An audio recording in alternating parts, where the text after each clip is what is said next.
Hey, Mortgage Coach community, Dave Savage, and I am here with Josh Mettle again. What's up, Josh? Good morning. Grateful to be here. Yeah, good to have you, man. So, hey, that last video we did together on do the work, I've got so many great feedback on that. If you've not watched that video, check it out. There'll be a link below, everybody. So Josh, we want to do these, you and I have been talking, like, let's do calls where we're talking about big ideas and big strategies that drive success for mortgage professionals. And I don't think there's anything more important than conversion and customers for life. You agree on that. Let's talk about that for the next 10 to 15 minutes, see where that takes us. Let's set the table first with, how many loans are you cycling a week or a month or however you measure it? How many leads are you getting in? And then let's talk about conversion. We run about 100 to 150 incoming inquiries per week. So it's about 6,000 a year. So a lot of leads are cycling through your team. And what's the conversion currently? Well, this answer is going to surprise you. Our conversion is 0. And let me explain that. Wrong answer. Let me explain that.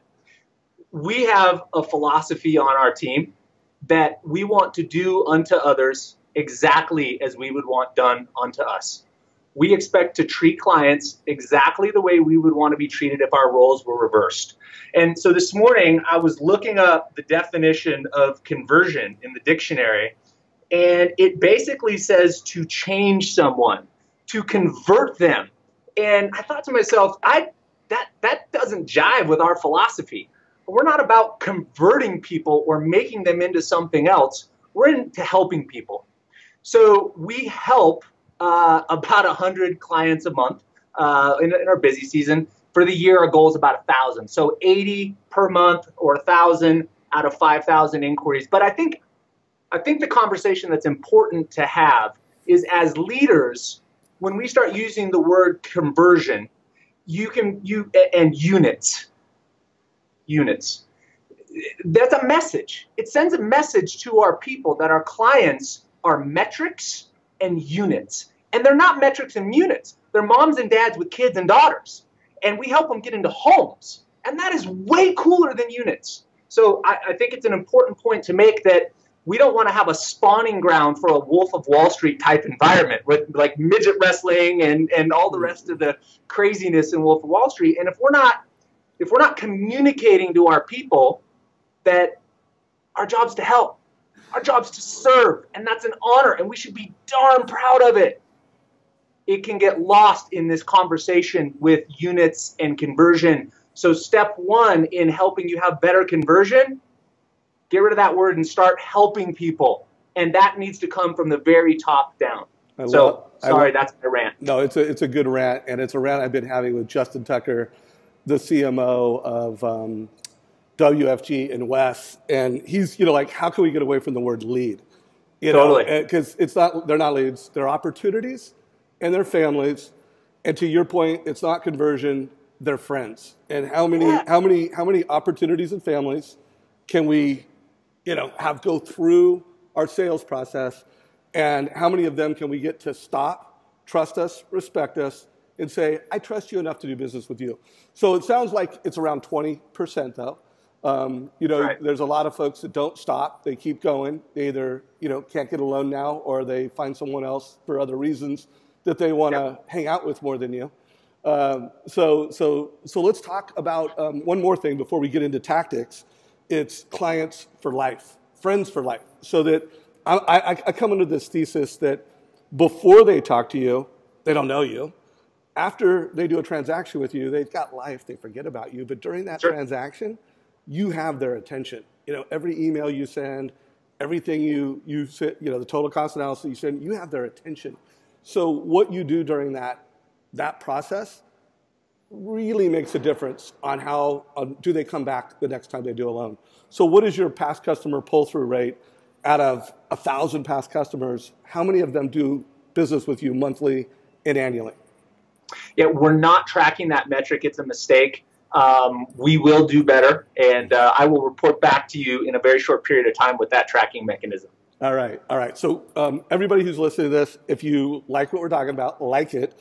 But in the comment section below, let us know what your conversion rate is And if you do track your past customer pull-through rate, whether you track it monthly or annually, let us know what it is. I have a feeling, Josh, this call is not going to be a one-time call. We're already 5 minutes into it. We've only got 10 more. So I'm sure this is going to be part one of a 2 or 3 part series that we're going to have. We'll do part 2. Yeah. So I think I got at least one of your goals. What are some other goals you have when you think of a perfect loan process that wins friends for life? Well, let's start at the beginning. And I really think that it starts with the inside game. And I think it starts with the culture of the organization, which means the marketing team, the sales team, the operations team, the closing team. Everybody has to be sunk up in this deal, or in this mindset, rather, that we're here to help. Like, our biggest goal beyond anything else is to treat people the way we would want to be treated. And if that's kind of the overriding principle, then that can set your marketing and sales process on the front end. So let's get into that. So when we take by the way, our marketing is all about close when you want. We're here to help you. It's all about you. We never advertise. We have low rates. Right. Then the person calls in, and we have a very succinct set of questions that we're asking them. It's always the same, and it's not so that it's supposed to be canned or anything else. It's because I need to remind myself that I have a certain boxes to check so that I can ask all the right questions so that I can determine what challenges are you going to have with financing. Do you have less than 20% down? Are you buying in a market that I know you think you have 20% down, but the appraisal's not going to come in? So I better give you some TCA options at an 85 and 90% loan to value, because no appraisals aren't coming in that market. Are you credit challenged? There's all these challenges. And when we go through these questions, I'm trying to figure out, how do I help you? How do I educate you? What is my total cost analysis going to look like to give you the maximum amount of information? So what are some of the more strategic questions? Well, first of all, how many questions do you have in your systematic process? Could you answer that? Just how many? Yeah, there's about 12. Okay, 12. And what are the 3 to 5 most strategic questions out of the 12? So we lend coast to coast. So first one is, where are you buying? Are you working with a realtor? Are they an area expert? Did you find somebody buying ads on Zillow? We want to nail that right up front, because we lose a lot of clients that way. And clients that aren't working with good realtors need introductions. So that's like question number 2. And then we're going to ask them, what's their estimated price point? How much do they envision for down payment? Are you changing jobs? Because we do a lot of relocation with new employment contracts. Do you have student loans? Are they income-driven repayment? Where's your down payment coming from? Dave, do you know what mortgage insurance is? Like, do you know how many people, when you ask that question, they go, I know it's bad. And you're like, okay, good. Well, you got it in summary, but let's go deeper. And so we just kind of go through all of those questions to try and figure out, where can we add value? Where can we educate? What challenges are you going to have? And then once I get through those questions, I say, Dave, based on what I heard you say, I think the next logical step is for you to take 5 minutes to complete our client questionnaire. By the way, I can text you our app, and you can do it right now. And then once you complete that, I'm going to create the total cost analysis. That total cost analysis is going to enable me to line up 4 or 5 different loan solutions. I'm going to educate you why you want to avoid mortgage insurance. It's going to make the decision-making process ridiculously simple for you. By the way, I still love that script. I still think it's one of the best all-time scripts, is that prior to giving the total cost analysis. And by the way, everybody who's listening to this, if you want to hear a couple interviews where I interviewed Josh for an hour, where we go through all of his mortgage coach scripts, I think it's called Price for Life, or no, Going from Price to Advice with Josh Mettle. I've had that interview with you 2 times. Once when you were 6 months into using Mortgage Coach, and then once when you were like a year and a half. I'll put those below, so they'll be below in this call. So from a strategic question standpoint, so that you're really set up as a mortgage coach, do you ever ask the question, how old do you want to be when your mortgage is paid off and you're debt-free? And again, if it's a refi, how old are you, how old do you want to be? And how old are you going to actually be? Do you ask any questioning like that, so that when you set up the TCA, you're showing them how to pay off their loan faster? Is that part of your process?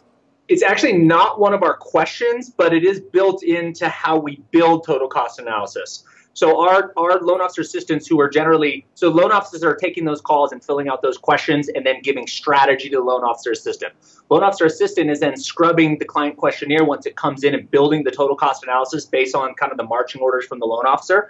But the loan officer assistant is trained to know, hey, I've given you a couple of options, but if you get an app that rolls in at a below 30% debt to income ratio, we better be adding a 15-year and a 20-year option on there. And that's often built into what we do. So it's not a direct question, but it is absolutely part of our methodology. Well, I do propose you consider it, because most people, when you ask them that question, there's a 5 to 10-year gap between where they are and where they want.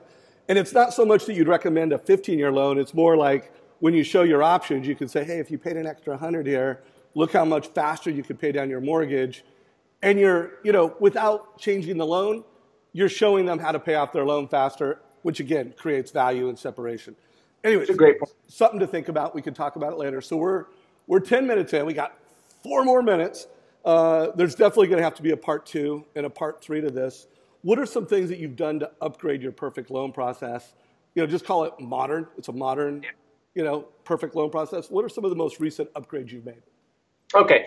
So let's say we get the client questionnaire, we send the total cost analysis. They say, okay, that option is great. And thanks for identifying plan B if my appraisal comes in low, because we can keep moving and it won't even be like a big problem once we're in escrow. We're just, go to plan B, boom. Payment's $15 more a month or $50 more a month. So we've created that plan. They've sent us their documents. We've got them credit approved. We're ready to close in 21 days. Okay, everything's straightforward. First thing we're doing now differently is we're calling the listing agent and we're asking for a coordinated effort between the buyer's agent and ourselves. So when that listing offer goes over, I get a text message that says, call Dave. He just got an offer from Dr. Smith. I'm calling you. I'm telling him credit score. Here's what we've done. We can close in X number of days. By the way, once we go under contract, I'm going to be sending you an email every 4 days, automated through our system, telling you submitted to processing, submitted to underwriting, underwriting approved, conditions submitted, clear to close, docs out. You're going to get all 6 of those, all 6 of those from me. I'm going to stay in complete communication with you. And I just text you, so you have my personal cell phone number. You have a problem, you text me, I'll answer right away. How's that sound? Boom. A lot of value in 2 minutes. So how often are you putting a video on the total cost analysis, and is video part of your perfect loan process? Yeah, man. We don't meet with very many clients anymore. It's all done online for us. And they need to see your teeth. I don't know what it is, but when you start a video and you're like, Dave, brother, thank you for taking the time to complete the client questionnaire. I'm so stoked to go over this with you, and I know you're going to have questions, but let's hop into it, right? Like, people need to feel that. And if that's not legitimately you, maybe you have a different vibe, but I think they need to feel who you are, honestly, not this business facade. Like, stop that. Like, be a person and have some energy and just be you, and people are going to love you. And I think that if you don't have video, you darn sure can't present like a fee worksheet and get that across. Right, no doubt. You definitely can't differentiate and connect on a human level. And then you have a big team. Do your loan officers and other people, are they using video like you are? Because let's face it, man, you are a little gifted. You got the white teeth. Your energy is insane, brother. Does everybody on your team do that? Or are there some folks that are like, nah, I don't want to do video? So I ask that our LOs periodically send us in their TCAs. I just say, hey, can you please send me your last 3 TCAs? Like the last 3, not the next 3. And they all have videos. So I'm sure there's some that go out sometime without, but it is a standardized process that unless the video's not working or you wore your, whatever hat and you don't want to be filmed that way, it always goes out that way. And then we always follow it up with a text message. That's one more thing. So the email goes out with the TCA. The text message follows. Dave, just sent you the total cost analysis. There's some really cool stuff in there. I would love you to call me to review. Well, so by the way, everybody, check that out.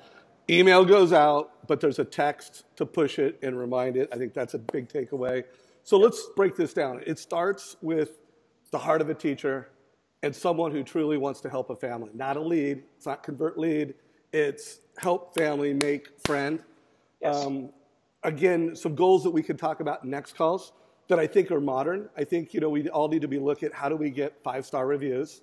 We want people to say great things about us online so that we can package it and share it. By the way, a total cost analysis will help you get more of those. We want to turn the most opportunities into clients. Total cost analysis is key. And we want them to be a client for life. So Josh, let's be thinking about what we'll do in the next call. Everybody who's watching this, if you have questions for Josh that you want us to cover in, let's just say part 2 of this conversion and client for life, what questions do you have? Post them in comments below. Remember, let us know what your conversion is. Let us know what your past customer pull-through rate is. And Josh, let's take a break here and get ready for the next call. And really appreciate you taking time to bring this leadership to the mortgage coach community, brother.